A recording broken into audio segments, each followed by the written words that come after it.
안녕하십니까. 이상회계법인의 이경원 회계사입니다. 오늘부터 쉬운 계정 과목별 회계 해설을 좀 강의를 하고자 합니다. 예전에 제가 이제 블로그를 통해서 연재를 한 부분인데 해설을 동영상 강의로 한번 제작을 해 보았습니다. 총 지금 네이버 블로그에는 총 24편으로 장기 연재를 했고요. 그 중에 오늘은 현금성 자산 부분을 말씀드리도록 하겠습니다. 이거는 이제 그 블로그에서 연재한 내용이고요. 이런 내용들로 동영상 강의를 시작하겠습니다. 첫 번째, 현금성 자산인데요. 현금성 자산은 우리가 기본적으로 계정 과목을 3개로 구분을 합니다. 우리 재무상태표에 보시면 나오는 부분인데요. 현금 및 현금성 자산, 단기 금융상품, 장기 금융상품 이렇게 3개의 계정 과목으로 나눠져 있는데 우리는 일반적으로 이 3개를 현금성 자산이라고 부르고 있습니다. 옛날에는 이 부분이 현금 및 현금 등가물 뭐 이렇게 계정 과목을 썼는데 언제부턴가 이제 이렇게 좀 바뀌었습니다. 근데 정의를 살펴보면 이제 이론적인 내용인데요. 뭐 이자율의 변동이 크지 않고 자유롭게 인출 가능할 경우에 현금성 자산으로 분류한다 이렇게 되어 있습니다.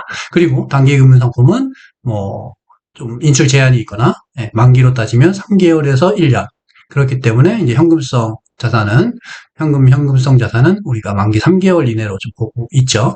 그래서 이제 간단하게 보시면 만기 3개월 이내는 현금 및 현금성 자산, 단기 금융상품은 3개월에서 1년, 1년을 초과하는 경우에는 장기 금융상품 이렇게 좀 분류를 하는 게 일반적입니다.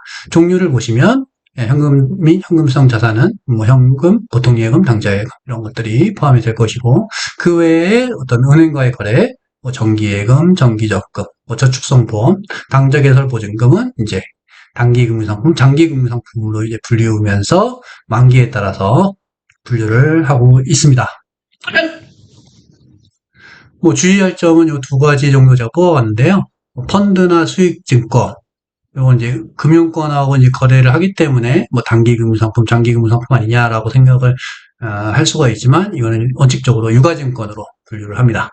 그리고 퇴직연금 관련해서 DC, DB 이런 퇴직연금을 불입하잖아요. 금융기관과 거래를 하고 불입하는 부분이기 때문에 뭐 금융상품 쪽 아니냐라고 생각을 할 수 있겠지만 DC형 확정기여형의 경우는 퇴직급여, 확정급여형의 경우에는 퇴직연금 보험이라는 계정 과목으로 퇴직급여 충당부채의 착감 계정으로 들어갑니다. 이 부분은 우리 대충 말씀드릴 때 좀 말씀을 드리고요. 펀드 수익증권에 대해서 조금 더 말씀을 드리면 뭐 일반적으로 단기 금융상품, 장기 금융상품으로 하는 경우도 많습니다. 원칙은 이제 유가증권이기 때문에 만약에 금액이 중요하지 않다면 뭐 어떻게 회계 처리해도 상관은 없겠지만 금액이 중요하다면 유가증권으로 분류를 합니다. 유가증권 관련된 부분도 해당 계정 과목 해설 때 좀 말씀을 드리도록 하겠습니다. 일단 뭐 사실은 가장 중요한 건 예금잔액명세서하고 일치 시키는 거죠. 무조건 예금잔액명세서 금융기관에서 뗀 예금잔액증명서와 일치하는지 확인을 해야 되는 겁니다. 근데 제가 좀 이렇게 3가지로 나눠봤는데 일단 재무상태표하고 계좌별 명세의 합계금액이 일치하는지 꼭 봐라. 그리고 나서 이 계좌별 명세, 우리 회계 시스템에서 나오는 명세, 계좌별 명세와 예금잔액증명서가 일치하는지 꼭 봐라. 이렇게 좀 말씀을 드린 이유는 분기할 때 거래처가 없으면 재무상태표 금액하고 명세 금액하고 불일치하게 됩니다. 이 불일치한 금액을 맞춰봤자 아무런 의미가 없는 거죠. 먼저 이렇게 재무상태와 어떤 회계 시스템상의 명세하고 일치하는지 확인하고 그리고 예금잔액 증명서하고 일치하는지 확인을 해야 된다라는 말씀 드리고 싶습니다. 그 다음은 이제 미수수익에 대한 부분인데요. 아까 말씀드렸던 뭐 정기적금, 정기예금 그 부분은 이제 미수수익이 꼭 따라옵니다. 미수수익의 개념은 경과이자에 대한 개념인데요. 이게 뭐냐? 불이익 시점에 불이익을 했고 만기 시점까지 총이자가 10,000원이다. 근데 이 중간에 결산일이 껴있다. 그러면 이 기간까지의 이자는 미수수익, 이자수익으로 인식을 해야 된다. 그리고 그걸 미수수익이라고 회계 처리를 해야 된다라는 말씀을 드리고 싶습니다. 뭐 간혹 가다 요거에서 선납세금 제외해야 되느냐라는 질문이 있을 수 있겠는데, 그거는 일단 아니고요. 우리가 이제 총 자산을 계산한다는 점에서, 예, 선납세금 고려하지 않고 이렇게 계산하시면 될 것 같습니다. 그 다음에 이제 주요, 어떤 좀 알아두셔야 되는 부분이, 아까 이제 단기금융상품, 장기금융상품 이렇게 분류하면서 여러 가지가 좀 공통으로 정기예금, 정기적금이 다 이에 해당한다고 말씀을 드렸는데, 결국 이제 결산 시의 만기가 1년 이내냐 아니냐. 최초 가입할 때는 1년 이상이어서 장기금융상품을 했어요. 결산기 시점에 만기가 이제 1년이 이내로 남았어. 그러면 당연히 단기금융상품으로 유동성 대체를 해야 됩니다. 이런 부분은 이제 차입금도 마찬가지, 만기가 1년 이내면 유동성으로 분류를 해야 되는 것이죠. 그리고 이제 요 하나 좀 제가 더 기재를 했는데, 이제 보통 이제 정기예금, 정기적금을 가입하고 만기가 됐을 때 그냥 재가입해야 하는 경우가 있죠. 그럼 당연히 뭐 단기 금융상품에서 만약에 뭐 만기가 1년 이상으로 된 상품을 가입했으면 뭐 장기 금융상품으로 대체가 될 것이고, 아니면 1년 이내면 뭐 그대로 단기 금융상품이긴 하겠지만 뭐 거래처 계좌번호는 좀 바꿔줘야겠죠. 여기에 보통은 이제 이자 부분이 가산돼서 원금 산입이 되죠. 네. 그러나 선납세에는 또 제외되기 때문에 꼭 은행에 이자 명세서를 받아서 이자를 포함하되 선납법인세 부분은 제외하고, 순수하게 추가 불입된 부분이 대체가 돼야 된다라는 말씀 드립니다. 이게 재가입됐다고 아무런 변동이 없다고 아무런 회계 처리를 아무런 회계 처리를 안 하면 안 되는 거죠. 그래서 꼭 예금 잔액과 일치는 뭐 당연히 확인해야 되고, 확인하는 과정에서 이제 이런 부분도 나오게 될 거라고 생각이 듭니다. 그 다음에 이제 제가 마지막으로 저축성 보험의 회계 처리라고 해서 별도의 어떤 주제로 선정을 해봤는데, 사실 회사에 많은 저축성 보험 가입하신 회사들이 참 많을 겁니다. 나중에 일부는 저축성으로 환급이 되는 부분이고, 또 일부는 소멸성 내지는 보험성으로 사라지는 부분이 있게 됩니다. 그래서 뭐 금융기관, 뭐 요거는 이제 금융기관, 보험회사에 많이 가입하겠죠.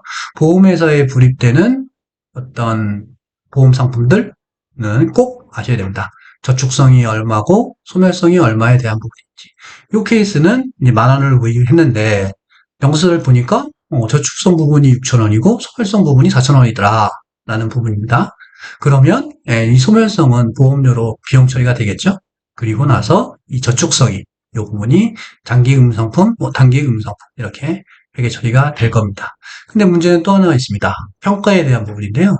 결국 평가를 해야 되느냐 말아야 되느냐. 우리 아까 정기예금, 정기적금 뭐 이런 것들을 보면 미수수익 잡는 부분만 말씀을 드렸잖아요.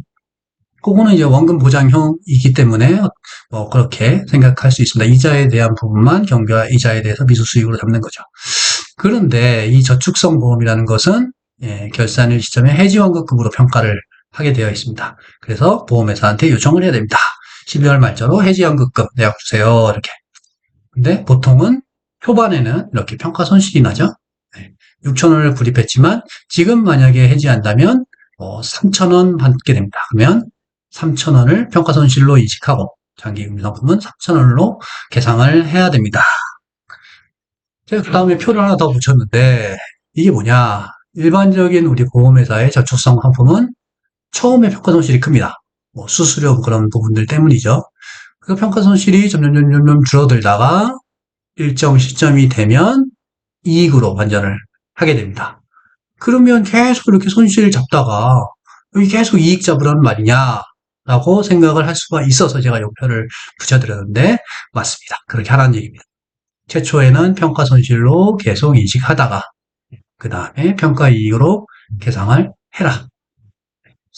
사실은 뭐 금액이 크지 않고 회사가 계속 유지할 거다라고 하면 저는 개인적으로 금액이 크지 않다면 평가를 안 하는 쪽으로 조금 하려고 합니다. 근데 이제 뭐 감사인의 판단이고 금액의 중요성에 따라서 달라지긴 하는데 원칙은 해지원금값 결산 시점에 해지한다면 얼마를 받느냐로 평가를 하게 되어 있고, 따라서 최초에는 과대하게 손실이 일어날 수 있다. 이게 이제 어떤 회계적인 원칙이다라는 말씀 꼭 드리고 싶습니다.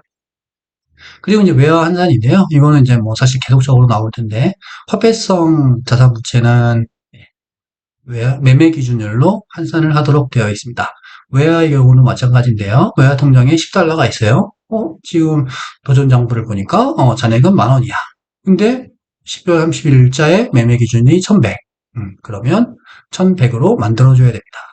그래서 보통 예금 1,000을 늘리고 외화 환산 이익 1,000을 늘려줘야겠죠.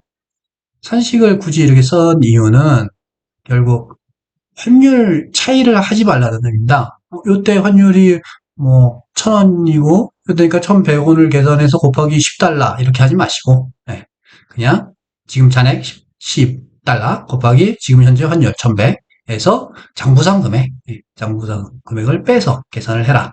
사실은 뭐 정확하게 말씀하면 똑같겠지만 또 어려움을 겪을 수가 있기 때문에, 그리고 뭐 달러, 계좌별로, 매출 같은 경우는 거래처별로 막 쪼개서 생각을 하다 보면 혹시나 헷갈릴 수 있기 때문에 간단하게 기말 잔액을 구해서 지금 현재의 잔액을 빼라. 그게 조금 더 접근하기 쉬울 것 같아서 제가 이렇게 좀 설명을 드렸습니다. 조금 더 알아보면, 당좌, 당좌죠. 뭐 이상하다 보니까. 당좌 예금이 마이너스면 저희가 차입금으로 대체를 해야 됩니다. 예금 마이너스로 표시하지 않는 거죠. 그리고 두 번째, 전도금, 가지금, 가수금 계정을 계속 남겨놓는 경우가 있는데, 요거는 이제 임의 계정입니다. 본 계정이 아닙니다. 그래서 본 계정으로 대체를 해야 됩니다. 사실 전도금은 다 현금일 수도 있겠지만, 아직 정산 안 돼서 선급금일 수도 있는 거죠. 그런 이유 때문에 본 계정, 전도금, 가지금, 가수금의 계정은 임의 계정이니까 우리 일반적인 본 계정으로 대체를 해야 된다라는 말씀 드리고 싶습니다. 감사합니다.